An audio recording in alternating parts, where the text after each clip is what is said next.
Welcome to the NBA Coast to Coast podcast brought to you by lineups.com. Nate and Josh coming back on a Monday here with 10 games in the NBA after a little 4-game slate there on Super Bowl Sunday. We are going to be taking a look at some best bets on the sides and totals. We've got some player props in here for you, and we're doing everything we can to avoid betting on tanking team. But we will have everything here in this for you, so make sure you are subscribed to that channel. Keep coming back each and every weekday. Let's go ahead and get into the best player in the NBA to kick things off here. You do like him to score, and you like some points in this game. Yeah, I mean, I think Jamal Murray is not going to play here. I think he might miss the last 2 games before the break for the Nuggets, and that gives Jokic a huge boost. Also a good matchup against the Cavs, who are on a back-to-back, and we've talked about for years Jared Allen is not as good on back-to-backs on either end, but the Cavs are, in general, going to be far more offensively focused as the James Harden team going forward. There's also a questionable tag for Jalen Tyson, which could be huge for their defense. And Evan Mobley, obviously out. That is a huge deal. I mean, they allow 126 a game, 28 assists per game without Evan Mobley.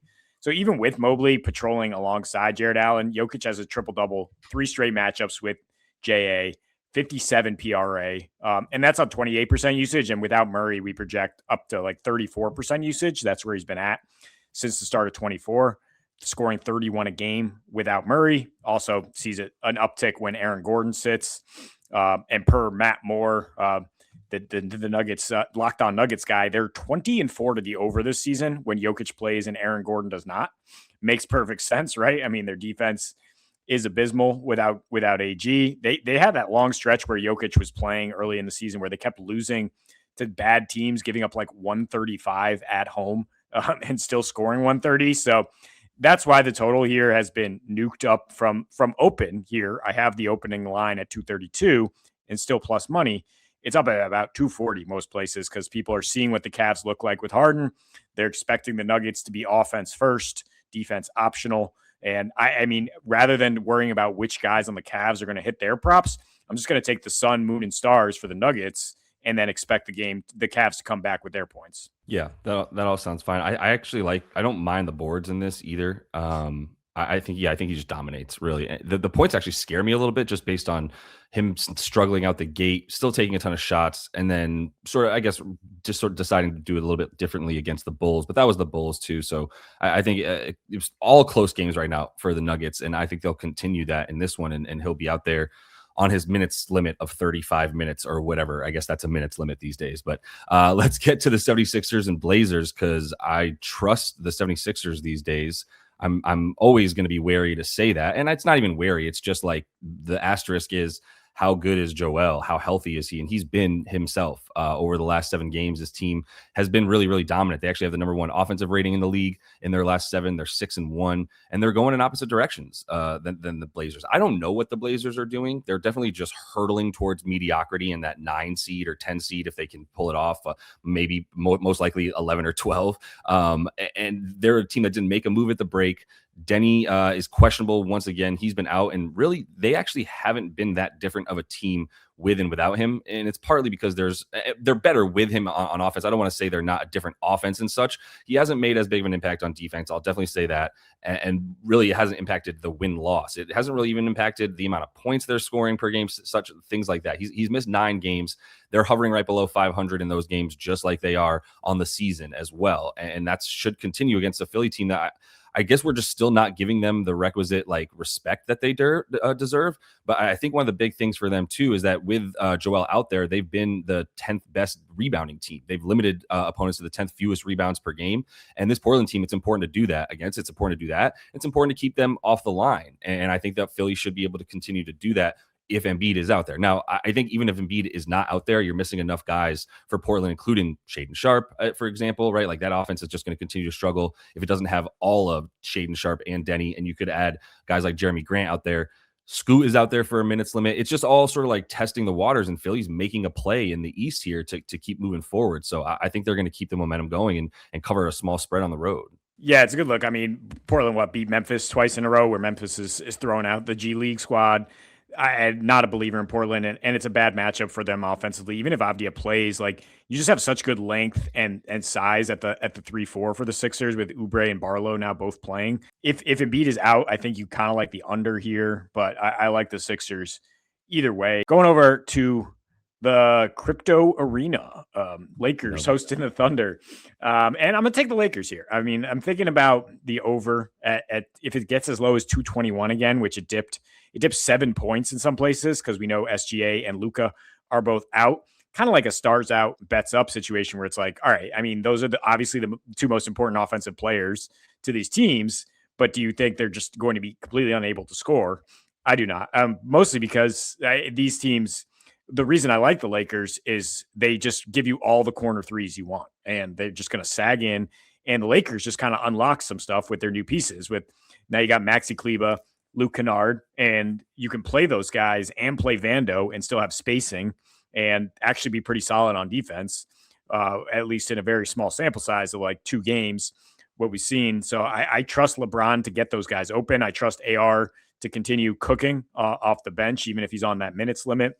And OKC to be, sometimes the waters get choppy when SGA does not play. We have 4 games so far this season, but they lost the last 2, despite actually shooting really well from 3 against the Spurs and despite getting to the line a ton against Houston. 2 things that I'm not really counting on this Thunder offense doing consistently without SGA. Like, there are times where even with SGA out there, they're just kind of like, we don't know how to generate a shot. And this is crazy saying about the best team in the NBA and the NBA champions, but like it is so dependent on the best mid-range scorer in the game. And now you get J-Dub coming back for the first time in weeks. Like, is he going to be a full go? Is he going to, I trust JJ Redick to cook up some things defensively, even with this mismatched personnel. I mean, you do have Jackson Hayes, at least if you want to yank Ayton, which is great. And you're at home where the Lakers have covered 6 of their last 8. They do generally do much better. I mean, there's a lot of trends to the over as well at home. But I think that in general, just the amount of the 3-point edge that they're going to have here is why I lean on that, grabbing the points with that. Yeah, I think it makes sense. I don't trust the Lakers at all. I just don't like a lot of it. But if you trust JJ in this matchup and a little bit of a fade of what the Thunder are capable of, it's like the way that I view the Thunder, because I'm trying to break down their player props all the time and go, well, what's the way that they're going to play now that they don't have SGA? Because they're atypical of most offenses. It's basically like SGA, do your thing. Maybe it's similar to Luka in some ways, where it's just like SGA, do your thing. He's more of a mid-range than Luka, obviously, but he's still a guy that like he's going to get his. And then when you have to decide that you're going to try to shut that down because he's killing you on every possession, that's when you form an imbalanced defense. And then other guys like J-Dub are able to do really good things going downhill. Who does that without him? There's nobody to do that. There's no one that can break down a defense like him in the league, much less on his team. So then the offense becomes a little bit scattered in that sense. And it's sort of like you see a lot more shot clocks running down and them not having anyone to bail them out. And that's going to be a big deal. So that's how I would fade the Thunder as well and why I would. But let me get to another game here where I like New Orleans to win and I like the Kings to purposefully lose. The Pelicans don't have a reason to lose. So this is actually a team I think we can find value on consistently, which is like, we're finna get it all from the Pelicans because they truly, truly have no reason to lose. Granted, winning isn't going to do much for them anyway, but the point is the only reason teams are losing is draft picks. They don't have them. Everybody else has theirs if they want them at this point, because now Atlanta's shelling them out too.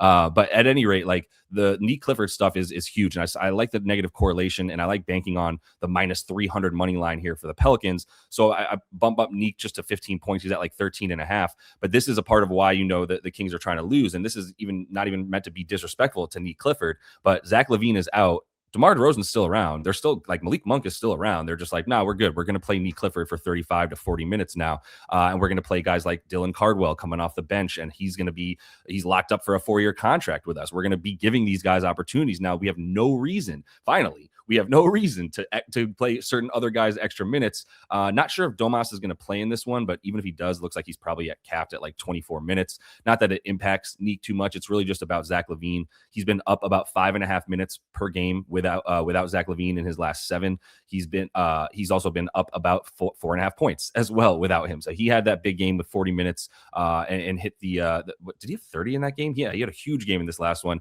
A couple games before too. You love to see 19 shots. You see 14 shots, even like 11 shots, that's enough for me to go, yeah, this dude's playing and he's capable. So if he's starting and getting those minutes now, this market just purely hasn't caught up to it. Yeah, I mean, the Kings had the ability to beat Memphis last week, right? And they just they play everybody a flat 24 minutes, like you're saying.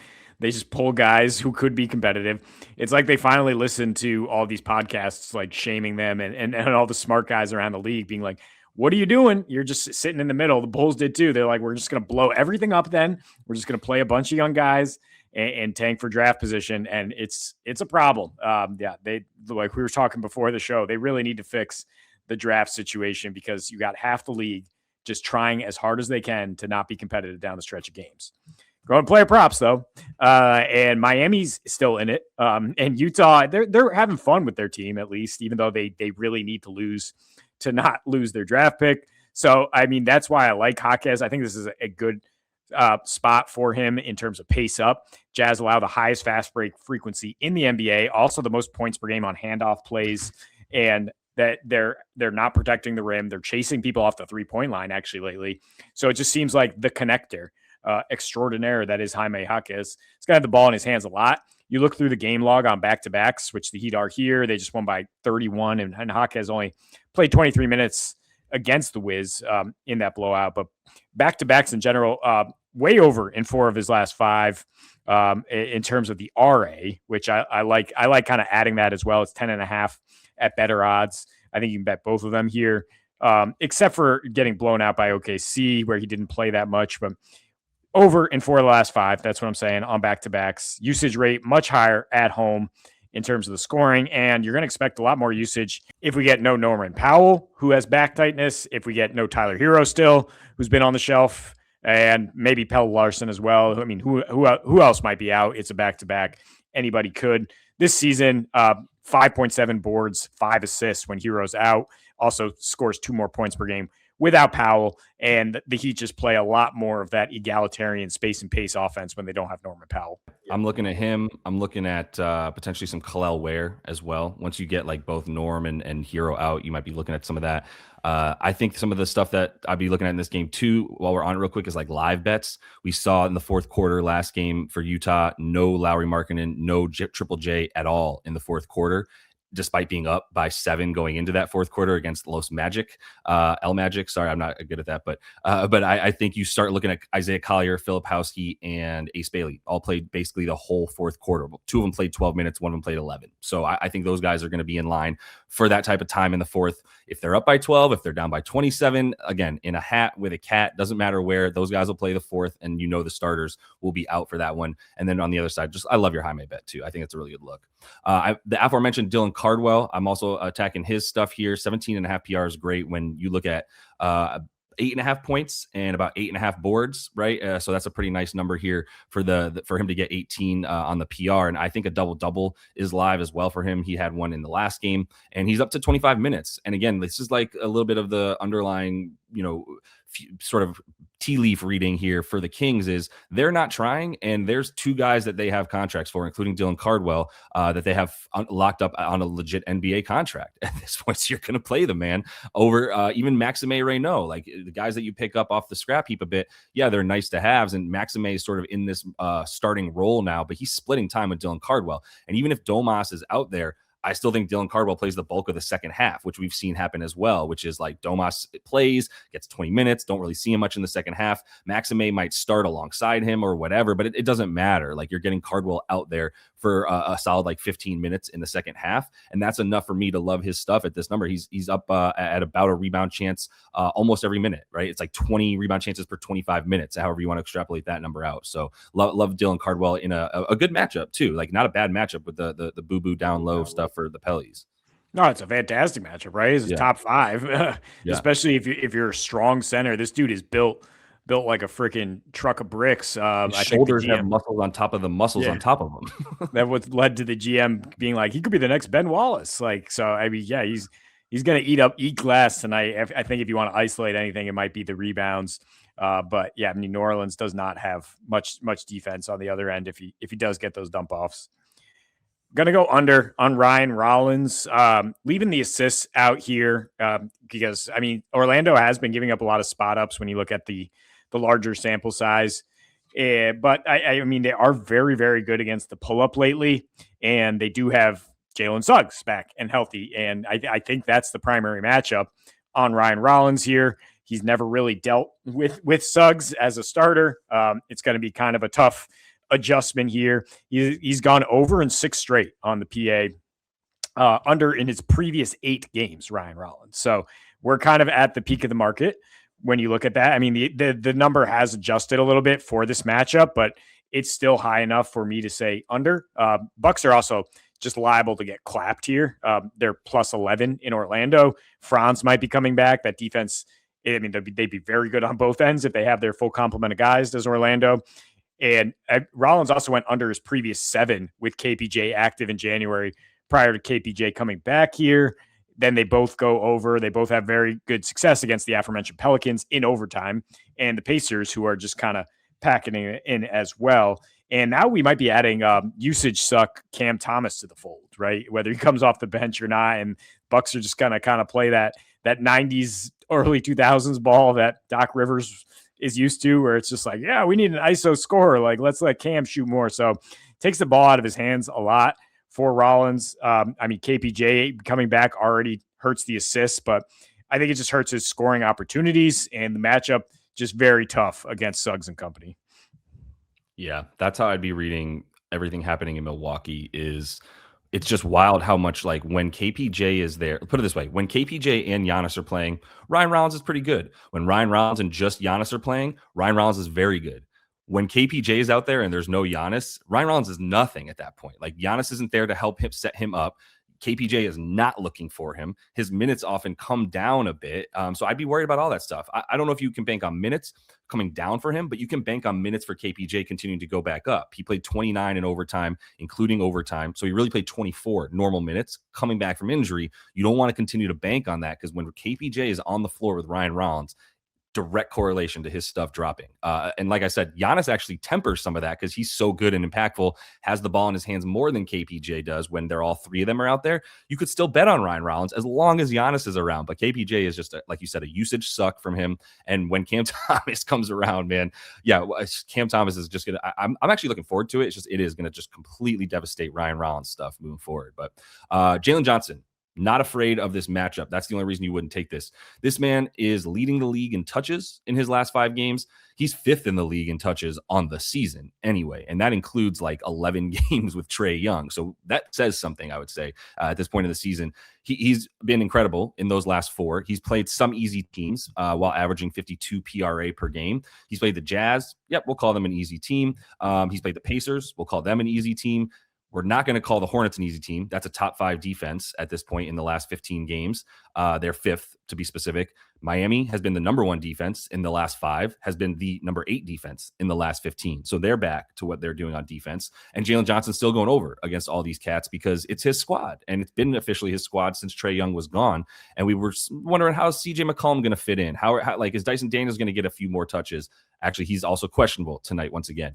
Is Nah going to be someone who takes touches? No, this is the point guard at this point. And that includes front court touches and just touches in general, because there's plenty of times that he's bringing the ball up. So just love all this for him in a matchup where Minnesota, be afraid of them if you want. They're the 4th worst defense in the league in their last 7 games. They're playing up a bunch of pace as well, back up to like 14th, which is fast for a team that was bottom 6 last year in pace. And I'm just not impressed by what I'm seeing overall on the defense, down to 16th on the season overall. So there's ways to score against them. Obviously, Rudy being out there might deter you from feeling good about Jalen going to the rim.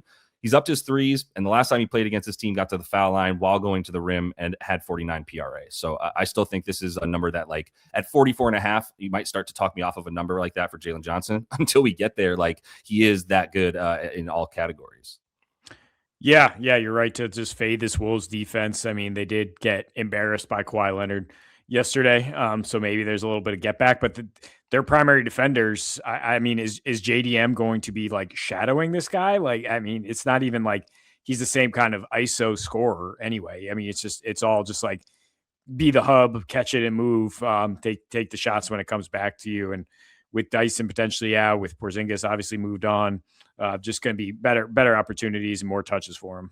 And I love the point you're making, which is Jalen might have the most touches in the league in these last 5 games. He does not have the most dribble time by any means, like not even in the top 20 in terms of dribbles and such. Like he's not just standing there holding it, waiting for the offense to move, pass, cut, always looking for him, and he's just always available. So love him in this one again. Going to be a pretty good day. There's some spots you guys can definitely take advantage of. Make sure you're checking those injury reports. As always, things might be wonky, but we will be back here on Tuesday. More action with the best bets that we have for you guys. So best of luck tonight. Until we see you next. Happy betting.